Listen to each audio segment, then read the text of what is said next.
முருகனிடத்தில் மயில் சாபம் பெற்ற கதை உங்களுக்கு தெரியுமா? முருகப் பெருமானின் வாகனமான மயில் அவரின் சாபத்தால் மலையாகி போனது.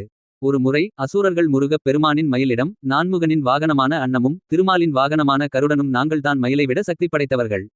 மேலும் வேகமாக பறக்க கூடியவர்கள் என்று பொய் கூறுகின்றனர்.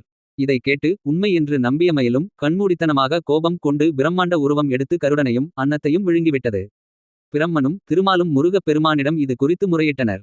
அவர்களின் வேண்டுதலை ஏற்ற முருகப் பெருமானும் மயிலிடமிருந்து அன்னத்தையும் கருடனையும் மீட்டுக் கொடுத்தார். மயிலின் கர்வத்தை அடக்குவதற்கு மலையாக மாற சாபமிட்டார். வருந்திய மயிலும் குன்றக்குடி சென்று மலையாக போனது.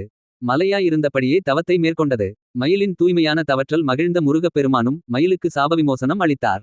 மயில் உருவத்திலிருந்து அந்த மலை மீது முருகப் பெருமான் எழுந்தருளி அருள் புரிந்தார் என்கிறது இத்திருக்கோயிலின் தலவரலாறு. மேலும் பல அரிய தகவல்களை தெரிந்து கொள்ள எங்கள் சேனலை மறக்காமல் சப்ஸ்கிரைப் செய்யுங்கள். இந்த காணொளி உங்களுக்கு பிடித்திருந்தால் லைக் செய்து உங்கள் நண்பர்களுடன் பகிருங்கள். அடுத்த காணொளியில் மீண்டும் சந்திப்போம். நன்றி. ஓம் சரவண பவ.